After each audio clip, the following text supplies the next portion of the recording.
Oh, there's some more. Yeah. Hello, everybody. Yeah, it's evening here in Warsaw, noon, I guess, in some other parts of the world.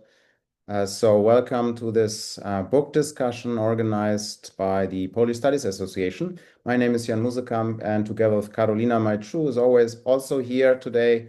We are the co-presidents of the PSA and also, you could say, the co-hosts of this event.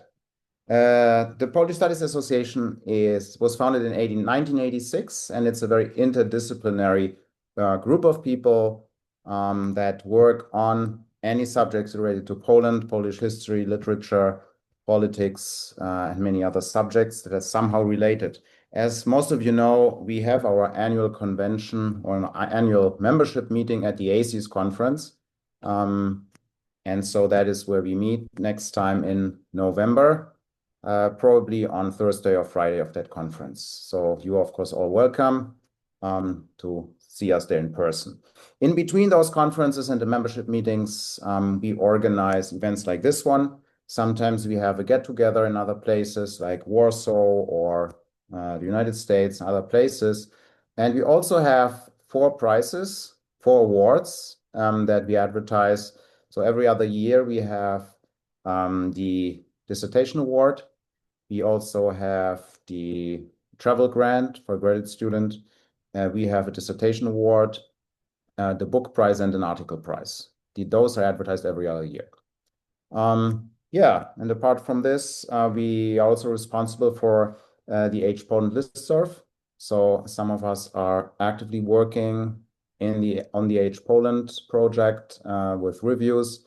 Yeah, so if you're not a member, please sign up. So the membership fee is dedicated mostly to our awards.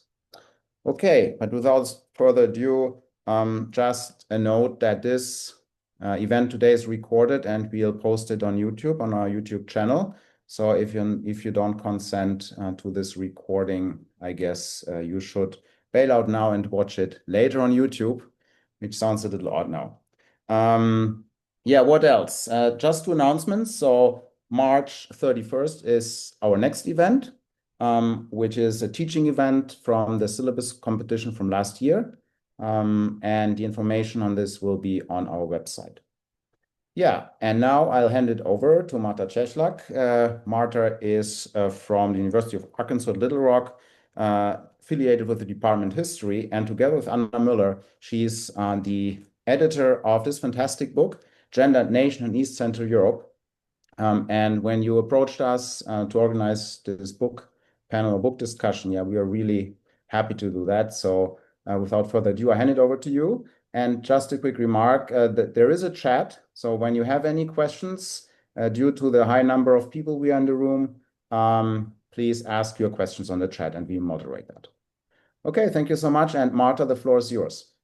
Okay, thank you so much, Jan. Can you all hear me okay? Yes. Okay. Excellent. First of all, thank you to all of you for being here. We're really grateful. I want to say special thanks to our colleagues in Europe. I know the weekend has started already there, so I really appreciate it. Although I have to say, Karolina told me not to feel too bad for you all because you might be now sipping your wine while watching this. While, it's 11 a.m. in Arkansas, so I still have a few hours, and I am at work officially. So, but thank you. We're really grateful that you are all here. I also want to thank, of course, the Polish Studies Association for hosting us, and especially our thanks to Karolina and Jan for organizing this panel. And I also want to mention my wonderful co-editor, Anna Müller. That's the book. It was Anna's idea to put this event together, and she was supposed to be here moderating this event, but unfortunately, Amtrak forced her to change her travel plans. So she's traveling now and cannot be with us. But she joined me in this project when it was only a vague idea that I expressed out loud when we shared a room during one of the American Historical Association conferences. So, never say things out loud in front of Anya before you're actually ready to enter, to jump in. Michał is nodding because he knows. Because the moment I said that idea out loud, Anya's like, let's do it. And here we are with the book. So we're sorry she's not here, but we know she's here in spirit. Okay, so let's talk about the book. And we have 5 of 11 contributors with us today. And of course, they will talk about their individual contributions. So let me just talk a little bit about where this book originated from. And it really came out of my long-lasting obsession with nationalism and nation-building processes. So, since that's how it started for me, let me start with nationalism. And by we, I really mean the scholars of nationalism, and I know there are many of us in this crowd, can occasionally fall into this nationalist trap of thinking about nationalists if not simplistic, then at least linear terms, because the goal of nationalism is by default really to present a fairly simple origin story, right? A story that explains very clearly and always in no uncertain terms who is and who isn't a member of a national community and how that community came into being. It can be occasionally tempting to fall into that trap and tell that story in equally simple or, again, at least linear terms. And I've been certainly guilty of that. And in our introduction to the book, we also write about some of the giants of nationalism studies as a field who are also guilty of that. And in this book, we try to show that first, nationalist ideologies are never simple, right? Even if they want us to believe that they are because they provide these clear answers to the question of what nation is. Instead, we wanted to show that nationalist ideologies are convoluted, complex, and often self-contradictory. Our second goal was to illustrate that the process of nation building is just really messy because it happens at every level of society, right? Whether it's a big politics through the act of state building or legislation, or whether it's in our bedrooms where our choices of a partner may or may not align with the dominant vision of the nation. This process is happening at all levels of human experience. And Augustine's chapter touches upon the question of how the choice of a partner talks to this idea of imagining a nation. And now, if we add gender to our understanding of both nationalism and the process of nation building, then things get truly messy because, as you all know, gender really helps us highlight all these different forces that shape what masculine or feminine or all the spaces in between these two binary categories could look like. And that definitely complicates the clear story that nationalists promote and so often want us to believe in. But in this book, we also strove to present a picture that reaches beyond these two categories of gender and nation. While they are certainly at the center of our book, right? They are there in the title. Our goal was to apply a wider intersectional perspective where gender and nation intersect with what Patricia Hill Collins called other markers of power, such as ethnicity, class, sexuality, religion, age, ability, language, locality, and I think it's very important to mention, of course, race, which in the case of East Central Europe, as many of you know, in the 19th century and the early 20th century, which is the period covered in the book, is more often than not implicit rather than explicit, but it's always there, right? Race is also always there. And by applying an intersectional perspective, we obviously this is not new, right? We follow the long tradition of thinking about identity formation as an endlessly complex process. When Kimberly Crenshaw coined the term intersectionality in the late 1980s, she named what Black feminists, specifically in the United States, but also outside of the United States, had been describing for decades and what eventually pushed others to consider their own place on this wide spectrum between power and oppression. Nura Yuval Davis, I think it's an important person to mention here. She was among the first scholars who applied intersectionality in the context of nationalism and gender. So by no means are we the pioneers of this approach. Our goal was to bring together this great interdisciplinary legacy of three fields: nationalism studies, gender studies, and East Central European studies, and really think of what our next steps as people who try to understand the region better could be in these explorations. We did not intend to present an exhaustive history of gender and nation in East Central Europe. In fact, we argue no such thing exists.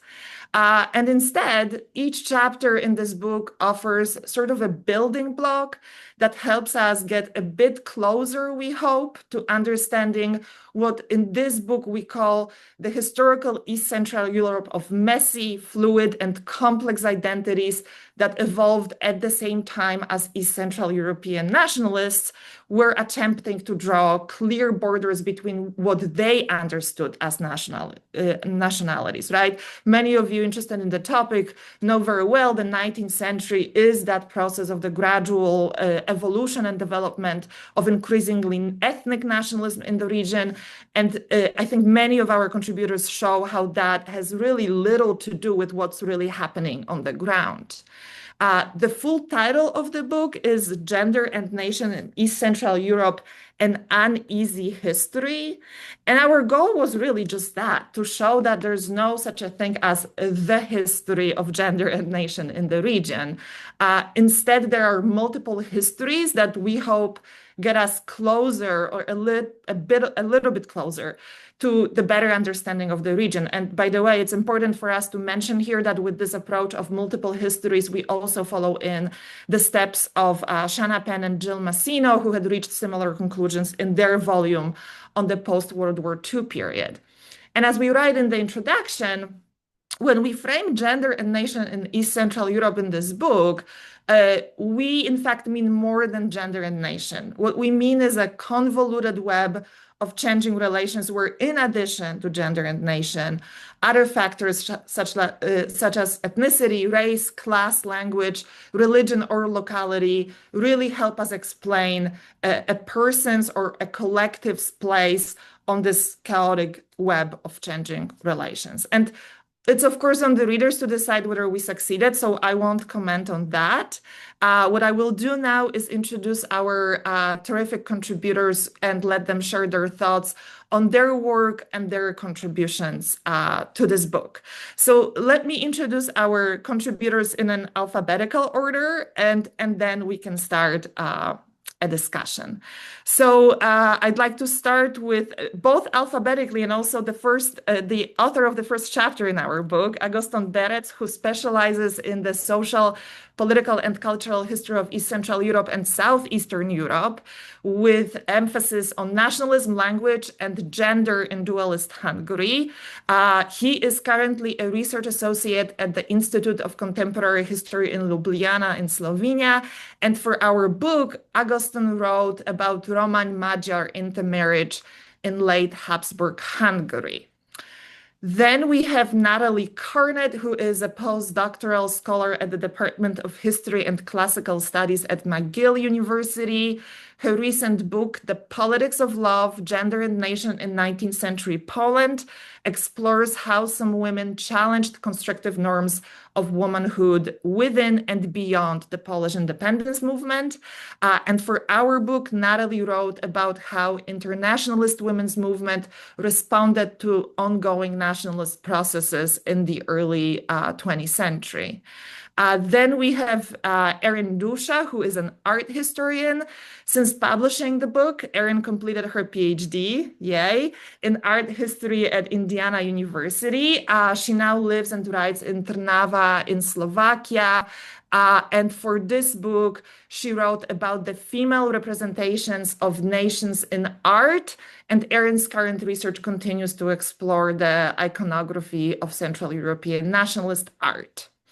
Then we have Klaudia Snochowska-Gonzalez, who is a sociologist and culture studies researcher at the Institute of Slavic Studies of the Polish Academy of Sciences. In her current research, she focuses on folkist inspirations in Polish public life. And for our book, Claudia wrote about how Polish nationalists at the turn of the 20th century responded to contemporary global developments by coming up with the idea of, and this is a quote, male Poland. And then finally, we have Michał Wilczewski, who is Associate Professor of Instruction in the Department of Slavic Languages and Literatures at the Northwestern University. And Michał is currently at work on a book about the history of pornography in the early 20th century Poland. And for our book, Michał wrote about how rural women in interwar Poland negotiated their place in the nation through self-organization and community engagement. And our 5 contributors, thank you so much for being here. Let's maybe start with the basic introduction of our audience to the book. If each of you could talk about the core claim of your chapter briefly and how it connects to the book's overall argument. Should we do it alphabetically? Agustin, do you want to start us off? Yes, I can. So thank you for the organizers and thank you for Marta for introducing me. So yeah, so my chapter is mostly a take on discourses about intermarriage, not so much about the practices of intermarriage, and I touch upon multiple issues and make multiple claims, but I think my main focus is on one particular discursive topos that might be familiar to you from post-colonial literary theory or from colonial history. Namely, there was this moral panic among upper-class Hungarians over the allegedly frequent intermarriage, ethnic, ethno-national intermarriage among peasants. So this very strongly intersects with class, apart from gender and nationalism. So you might be familiar with this talk about the lower class white people in the colonies going native. So along similar lines, Hungarian authors basically, essentially, the way I argue at least, attributed essential feminine traits to the Magyar/Hungarian peasantry, presenting it as the precious bearers of national essence, but at the same time as vulnerable, irrational, impulsive, and ready to slide into national improper behavior without upper class masculine control. So in the peasant case, most notably intermingling with national enemies and getting lost for the nation as a result in demographic terms. But the irony is that if you look at the statistics, they reveal that the peasants were far less likely to intermarry across ethnic lines. So Magyar and Romanian intermarriages were far less frequent among the peasantry than among the urban middle classes, intellectuals, and nobles. So the same people who reproduced and consumed this topos. I also analyze the equivalent of this discourse on the Romanian side, where I point to a latent tension between national militancy and this each to their own rhetoric of Romanian activists, and at the same time frequent national intermixing in their families, which arose from a limited marriage market and the preference to marry the same class rather than the same nationality.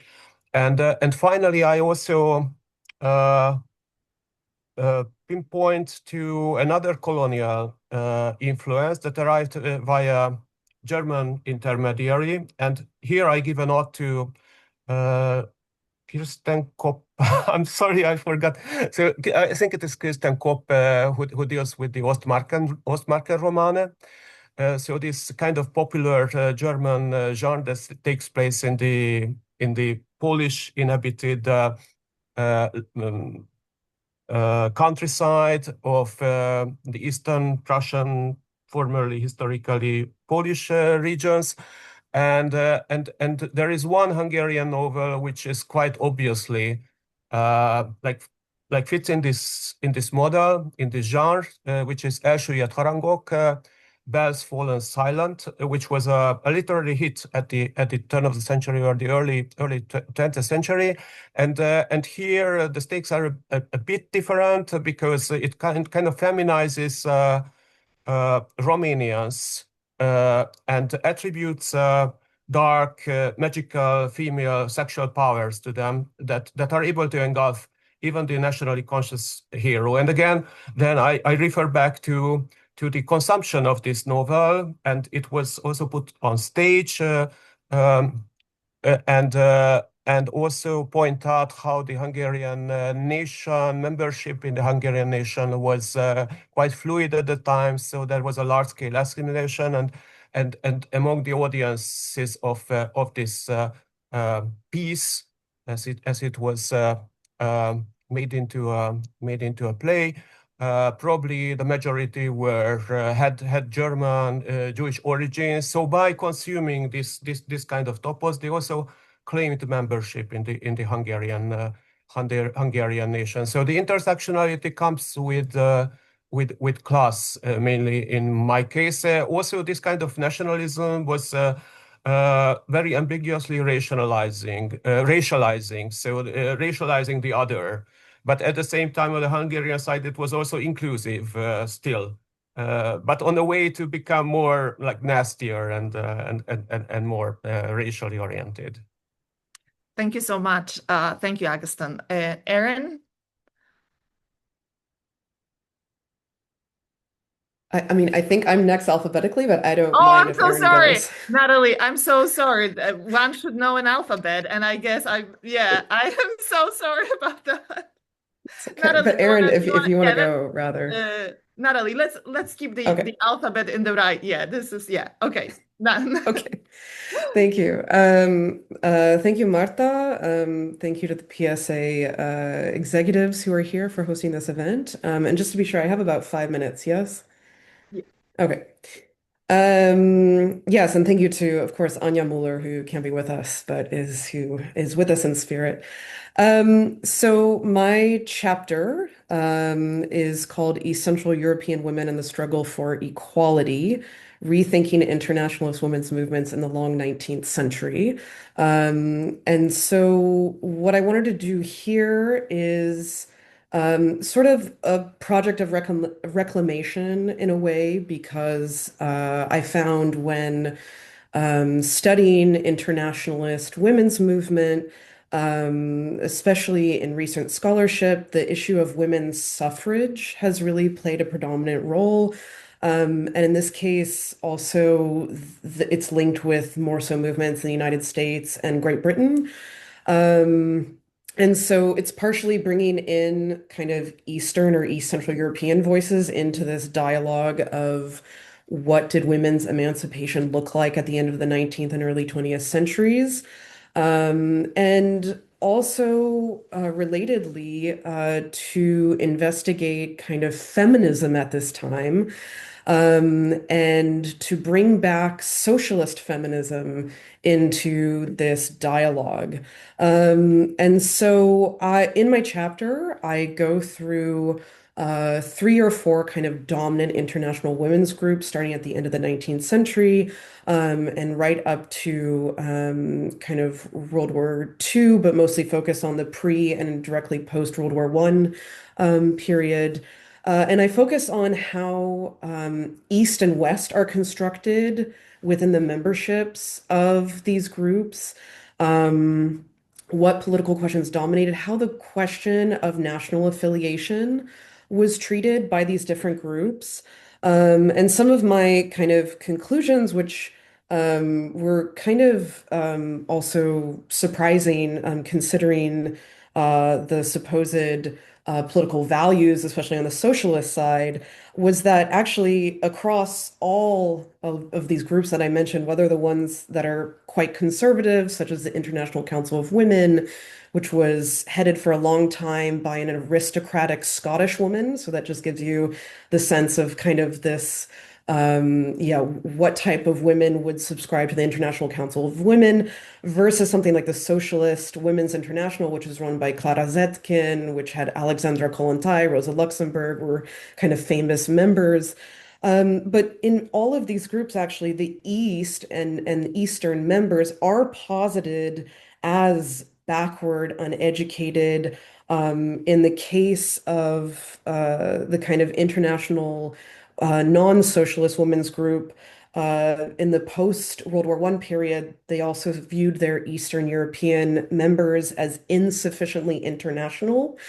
And that was because of this kind of rise of new nation states and the fragmentation of formerly kind of cohesive units within these groups into various national fragments. So it's interesting how across all the groups, the East is still positive. The West is positive as helping the East, right? And then what changes, at least for the socialists, with the Russian Revolution, obviously, of 1917, is that suddenly the East is ahead. The East is the vanguard, right? And so there's a couple quotes in this chapter from like this newly formed Communist Women's International from the 1920s, in which a Ukrainian delegate is kind of chiding her Western colleagues for not doing more for the revolution, right? And saying that we in the East are ahead of you. So those are a couple of my conclusions, and I'll say more about kind of what gender roles within these groups are doing in terms of nation, but I'll just stop right there for now. Thank you. Thank you, Natalie. Erin. Hi, so I'm the art representative here. I find as I'm interested in looking at iconography, I find much more of a home in area studies than I do in typical art history. So I was very happy when I saw the call for this book and this subject, and I really wanted to look at the idea of national female allegories. So the idea that the nation is represented as a female figure. How is that done?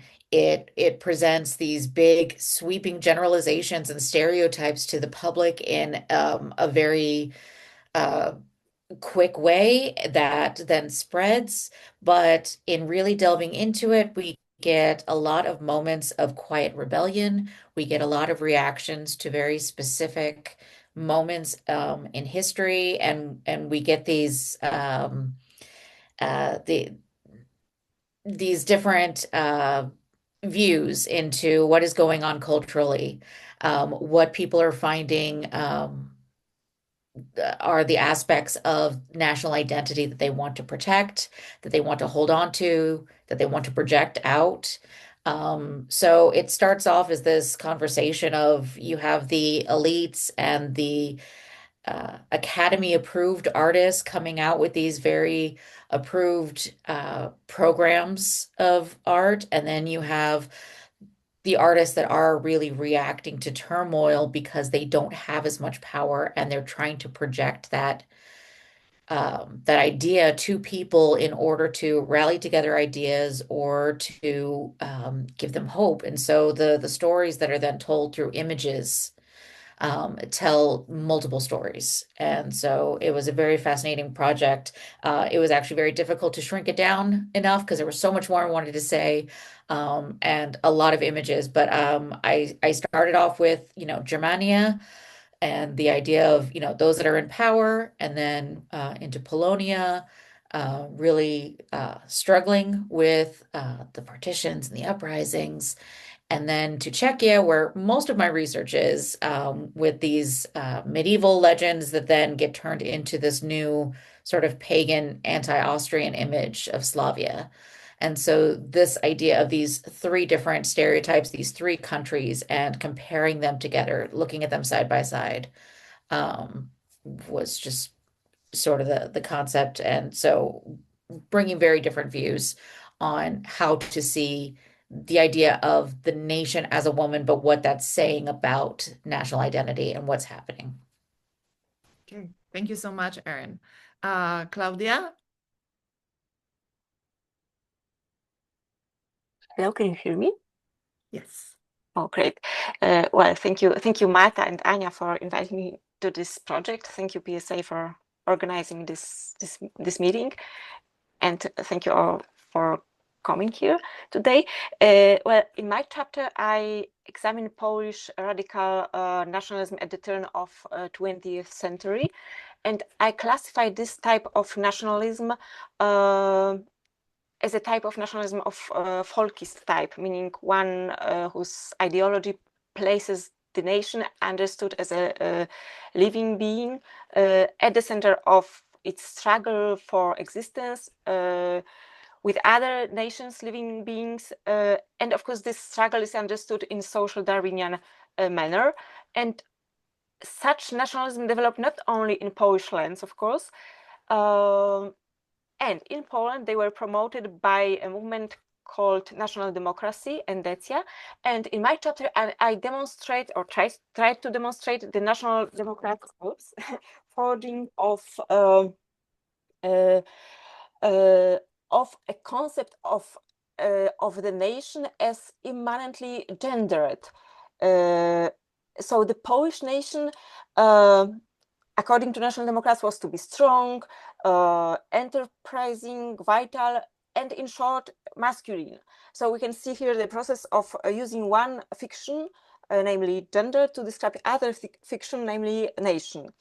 And I present the movement's organization and the process of, like, for example, recruiting the supporters first as a struggle between young National Democrats for hegemony against conservatists and loyalists, and then as their, I mean, the National Democrats' relationship, I mean,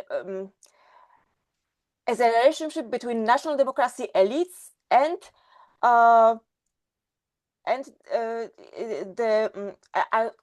understood as some kind of representatives of hegemonic masculinity with the masses, peasant masses of the people, that is the representatives of a non-hegemonic masculinity. So I use here this concept of hegemonic masculinity. And this relationship, in my opinion, was intended to constitute society, to shape it, and actually to define all social roles. Like, for example, the National Democrats elites were to rule the nation. Women were to feed the body of the nation, that is, to care for children and the national economy. And the peasant masses were to embody this nation and obey their masters, the National Democrats elites. And the relationship between National Democracy elites and their non-hegemonic masses was intended to be a mean to somehow manage the violence, which was supposed to be, which the masses were meant as the reservoir of this violence. And at the turn of the 20th century, the masculinity of the Polish nation was still rather subtly Victorian and still not Mussolinian. And in my chapter, I show it in action, among others, on the example of the National Democrats' management of the migration of peasants from Galicia to Brazil in 1895, 1896.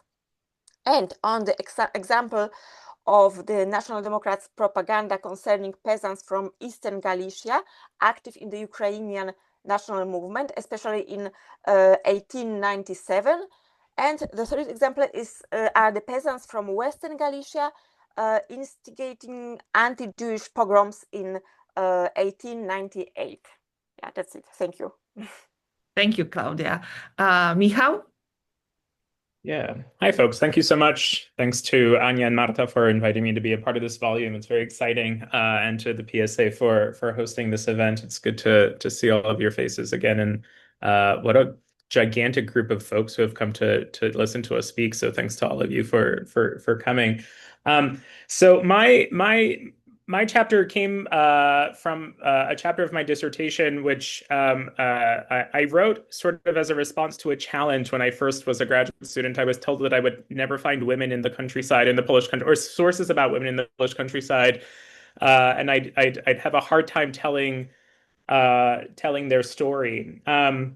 And part of that, I think, comes from this idea that, right, historians of nationalism, at least of rural nationalism, have forgotten or can't access women, or feel like they can't access women because perhaps these folks don't always speak in clearly nationalist terms all the time, right? And they're not leaving sort of the traditional nationalist sources, or right, that sort of express that they feel national in any particular way. And so I took that as a challenge to go and find these voices, or find women, rural women in the archives. And so the main argument of my piece is that rural women participated and contributed to the Polish nation in the interwar period in everyday ways through things like learning to swaddle their children correctly, to feed their families more nutritious meals, to learn to air out their homes, right, and improve the hygiene within their homes, for example. And this sort of embrace of scientific motherhood was really part of their contribution to the Polish nation building project, and that this was facilitated in part by their membership in an organization called the Koło Gospodyń Wiejskich, right, or the what I've translated as the Circle of Farm Wives, for the purposes of the chapter. And so, though these women don't particularly speak in nationalist terms and don't always understand that their actions have nationalist consequences, right? I think that's, they are still, without a doubt, through their role as mothers, as wives, of the most populous social class, of course, tacitly and not so tacitly tasked with raising the next generation of Poles. And this takes on, obviously, incredibly important meaning in the interwar period, right? Poland is back on the map. It exists again, and we need to make sure that it doesn't go away in the future. And so part of that is, of course, raising sort of these good little nationals for the future of Poland.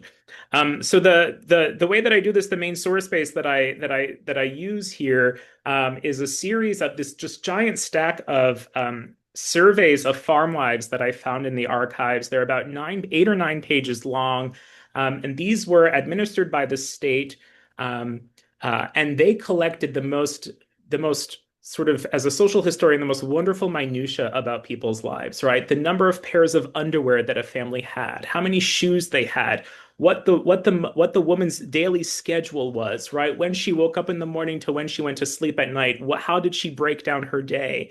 What were the contents of their kitchen larders? What did they have stored away as foodstuffs, right? This really remarkable minutia. What was the material of the floor of their home, right? How many windows did their houses have? I mean, just absolutely wonderful information. But one of the things that I was struck by was that there was no data collected for rural men and what rural men's activities were, right? What they were doing daily in their daily routines, right? The state was really dead set focused on understanding what rural women were doing.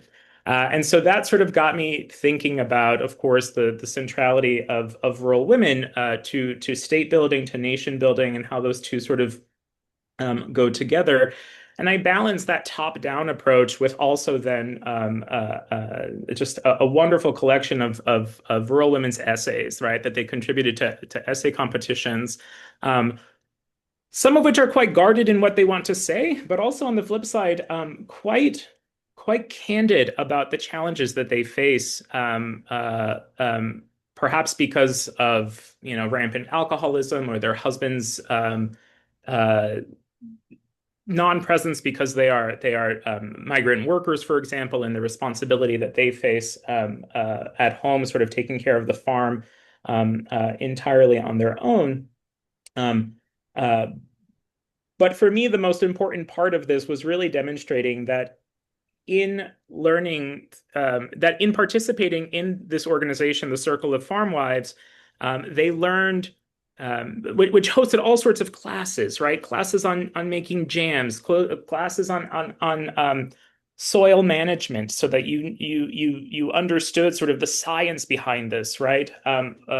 These new scientific modern ways that they were transforming the countryside and thereby transforming Poland in the early 20th century. So I'll stop it at that.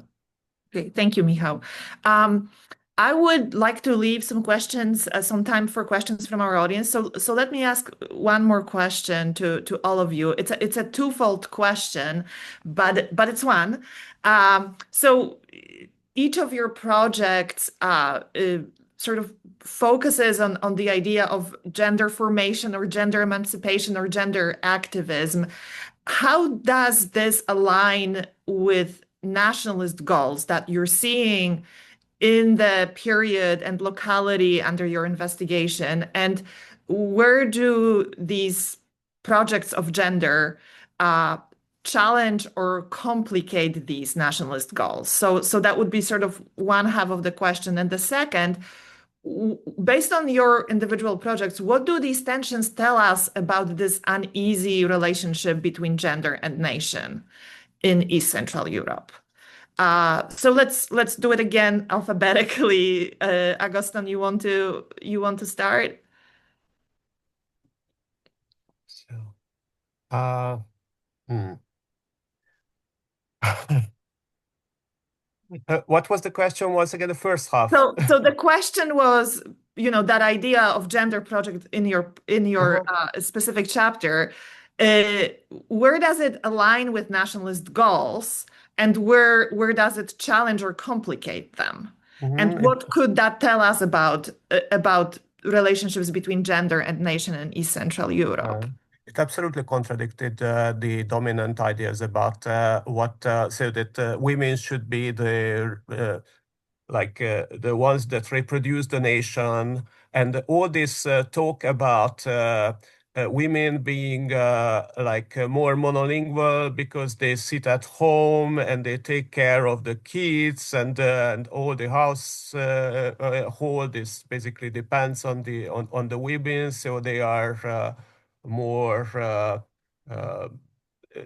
So they are the ones that from generation to generation pass on the national values, and on the same at the same time, what I see is that there was a particular care to provide girls in particular with knowledge of French, knowledge in the case of Romanian families, knowledge of Hungarian, knowledge of German, and also to marry them to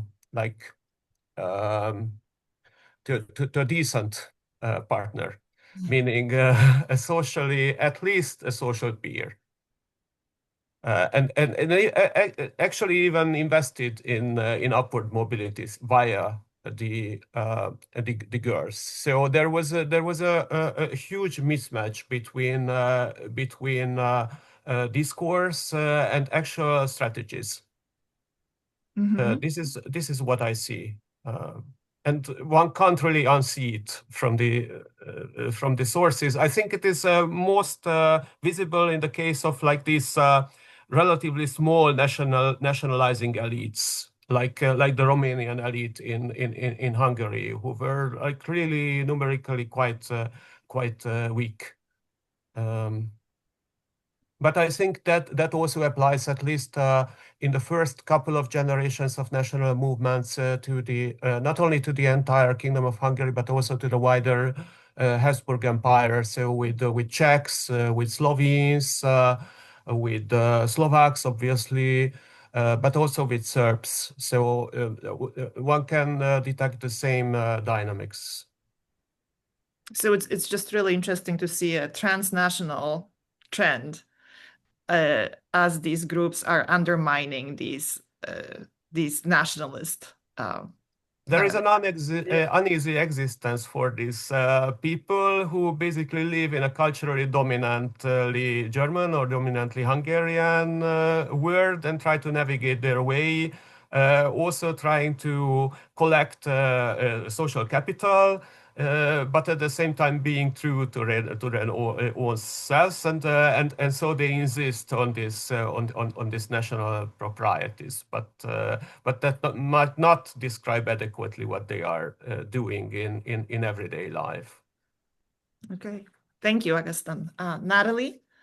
Yeah, so in prepping for this question, I pulled out two kind of opposing views of one that's a case of one of these women in the International Council of Women, for example, promoting a nationalist vision of womanhood, of womanhood as supporting the nation.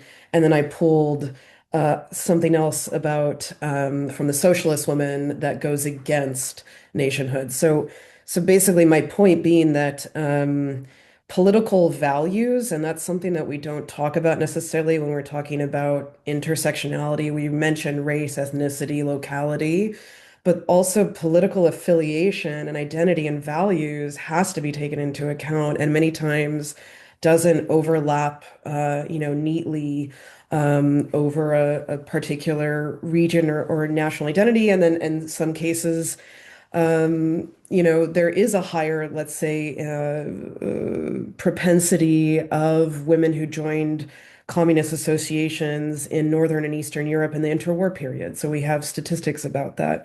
But just a first little example is that on the eve of World War I, actually, the major international women's groups ceased their operations.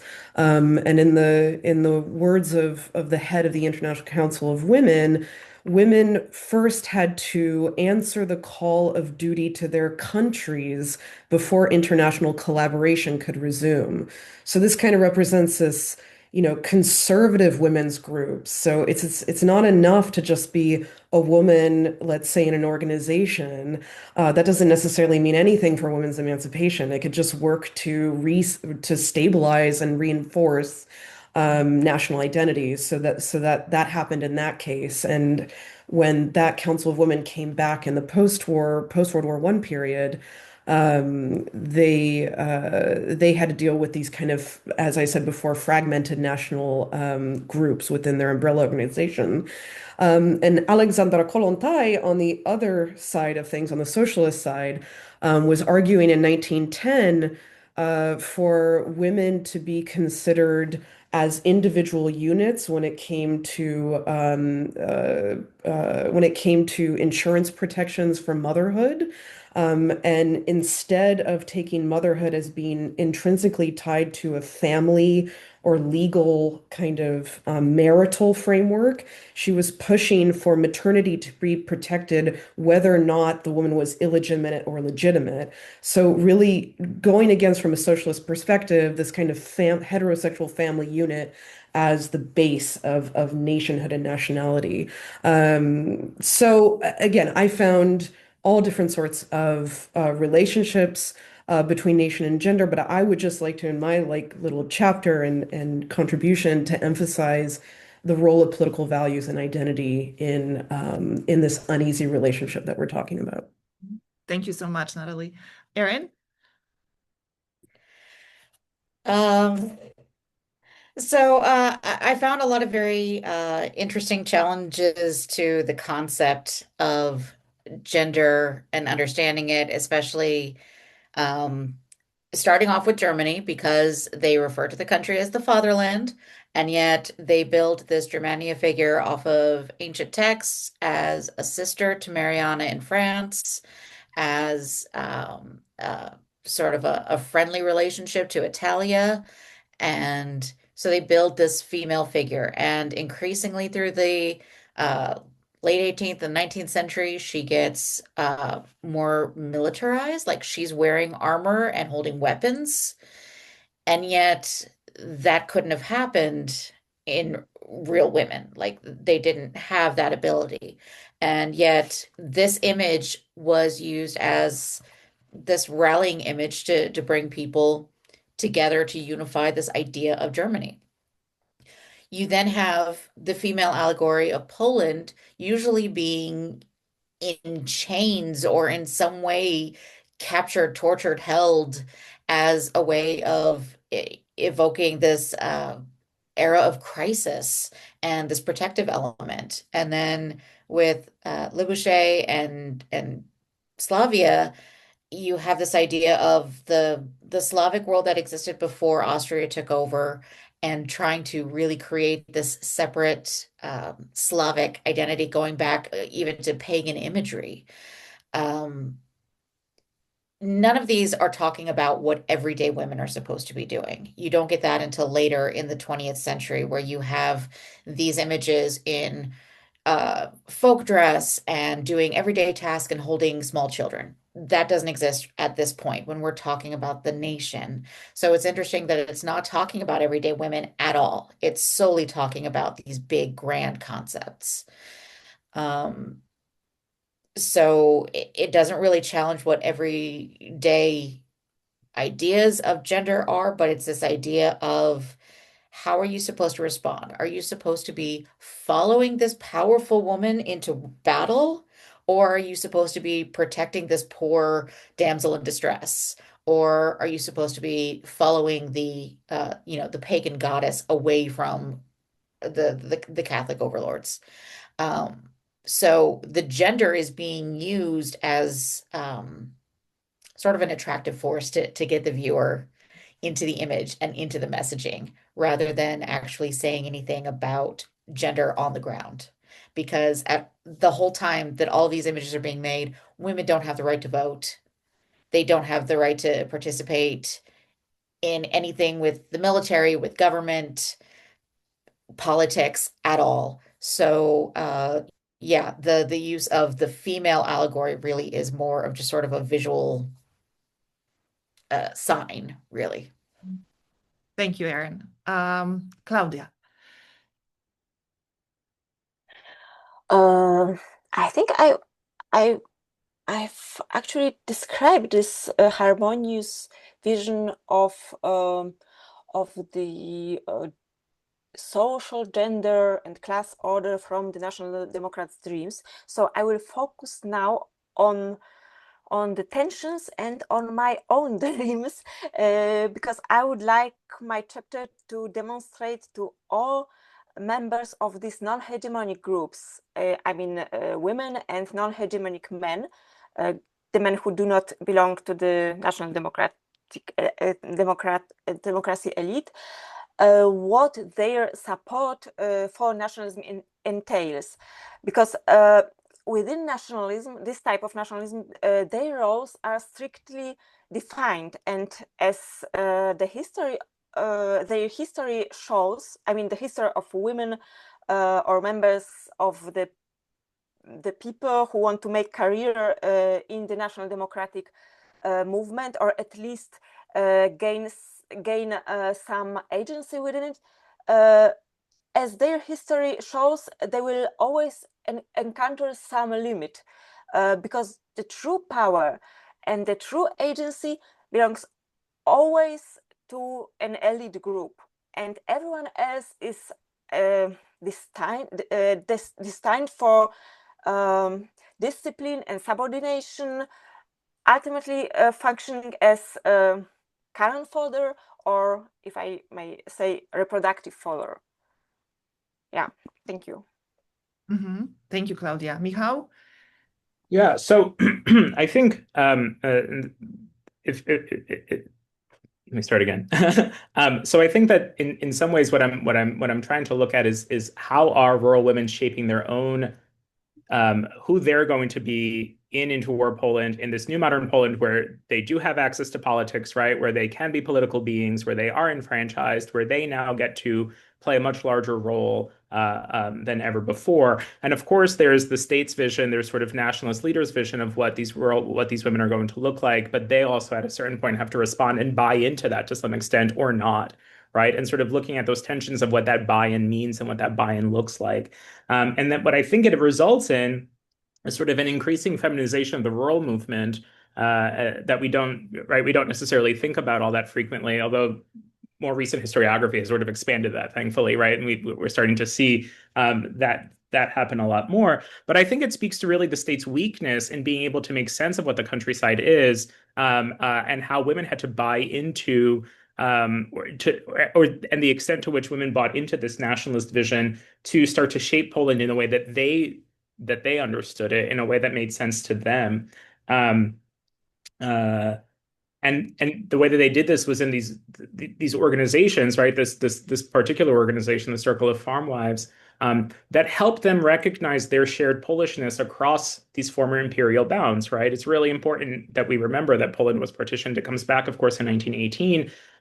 That folks didn't necessarily always recognize their shared Polishness across former imperial bounds, and that it was these organizations and the discursive community that they create within it where they start sharing what their Polishness looks like and what their visions for what Poland are, begin to be shared amongst one another, and sometimes culminating in these sort of national congresses where they would get together, dress in their sort of local folk dress, sing songs from their local regions, and yet at the same time share their shared Polishness with one another, and sort of demonstrate the tremendous diversity of the countryside, and cultural diversity of the countryside, but also bringing that all together, and imbuing this rural vision of Poland through these local ways. Thank you. Carolina, would you like to help us now with the questions from the audience? Do we have any questions from our audience? Yes, actually. So yeah, let me just briefly say, so we have we had a lot of registrations, so we decided that, you should write your questions in the chat. But I think given the group that we are now, you can unmute yourself, raise your hand, and then you can unmute yourself and ask your question. And I'll let you moderate this, Marta. If there are any questions, feel free to ask.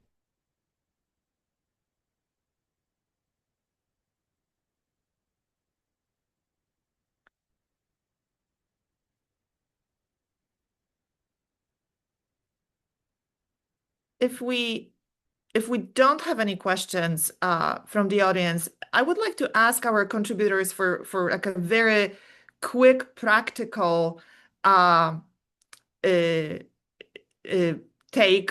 on our book. I'm confident we have a lot of educators in the room.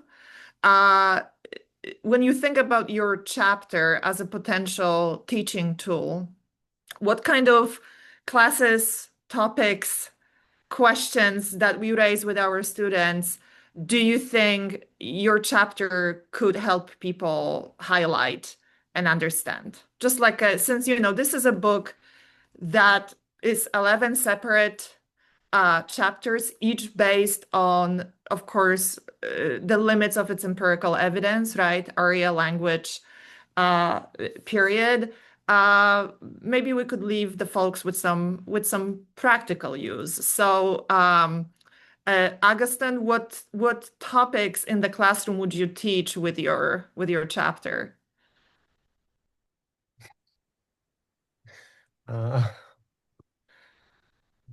It's a difficult question because it opens up several roads. Yeah, exactly. Let's talk about it. Touches on multiple issues, but certainly I would love to teach a class on like this demographic discourses and demographic worries of 19th century nationalists, like that we are losing our clout and we are like getting lost and engulfed by the enemy, and through what ways, and actually what Kossuth and Herman found at the very beginning of my chapter that allegedly there are so many intermarriages actually contradicted the first-hand experiences of activists on the ground, but they still like join the choir and try to find the kind of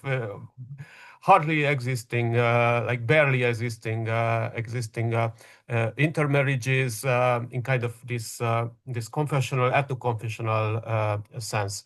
So certainly like this imagined demographics class, and then also probably about nationalizing elites, like be it Hungarian, Romanian, or East Central European in general.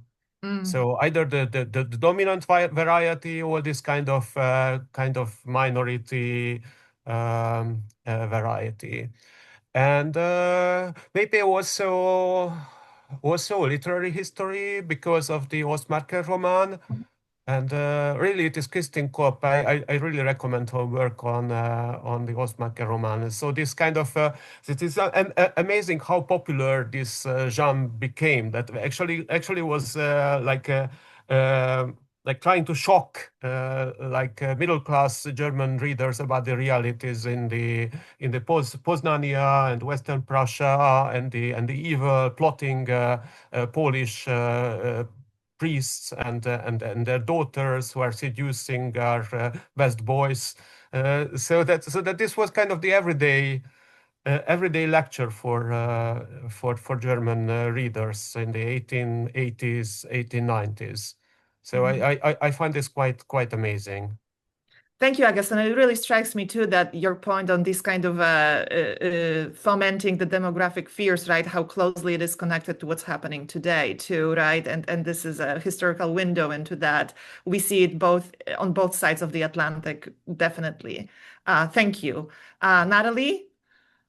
Yeah, so anything on history of internationalism, history of international movements, history of feminism, if you wanted to do like a historiography course on women and gender studies and put my work with Lila Roop's Worlds of Women, and they could be in conversation with each other, and you can find out what socialist women add to the conversation.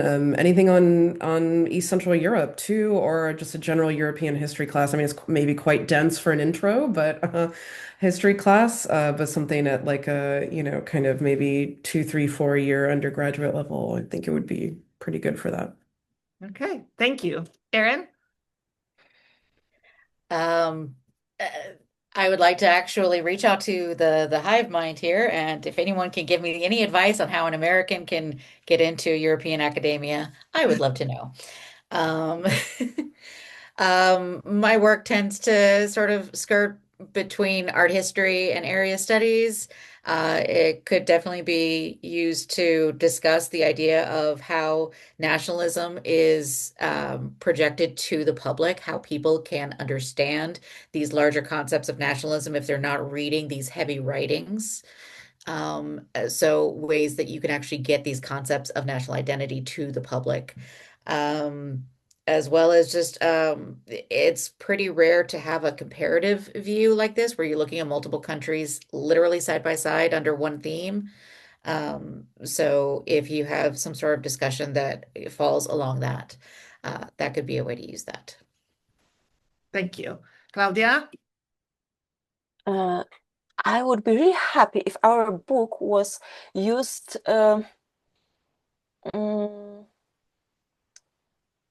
by the teachers of the history or the political science or the history of nationalism, as you wrote in the introduction. If this was not used somehow on the margins, but at the very center of studying this discipline, because I think this could be really fruitful and somehow innovative, and this is my proposition. Yeah, bringing gender into the center of nationalism studies. Thank you. Exactly. Michał? We have? Yeah. So I think if you're ever teaching about the nationalization of the countryside, rural nationalism, right? How this plays out, courses on women's activism or sections on women's activism, uh, ordinary women, right? Just or ordinary people, right? Rather than talking about sort of the great men of history, right? But where do ordinary people fit into this history of everyday life? And rural modernity, right? What does it mean to what is rural modernity, and how does it, how does it play out? Thank you. Yeah, and I can see your hand.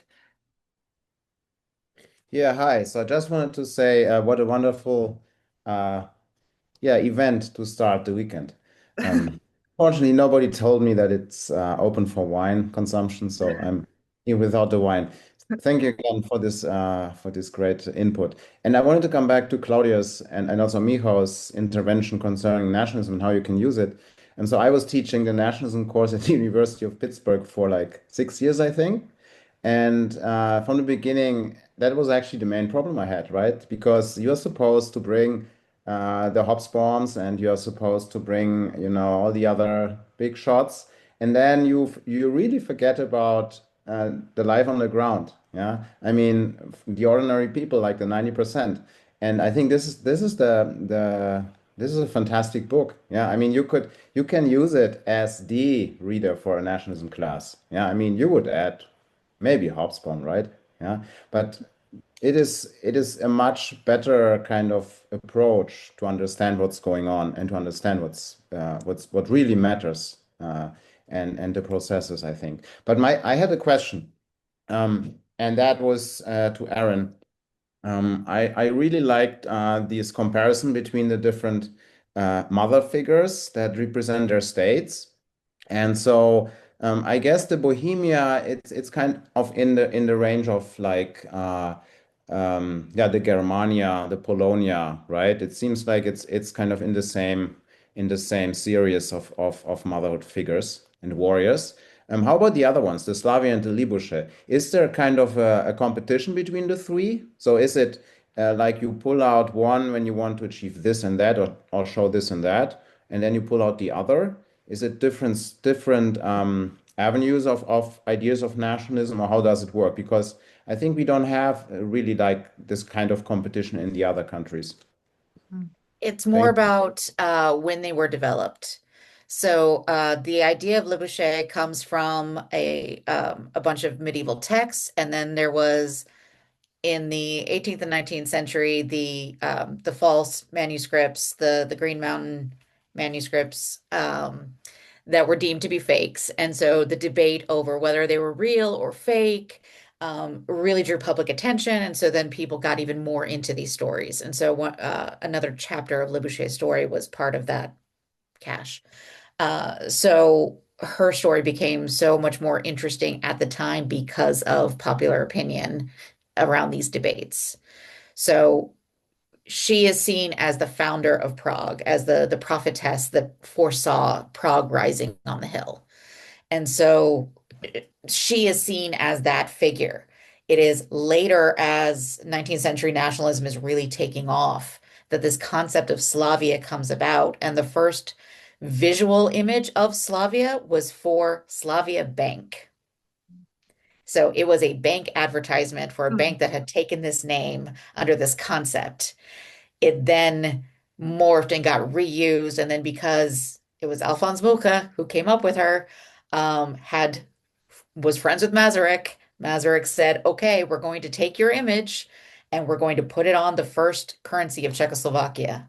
And now it's literally in everyone's hands.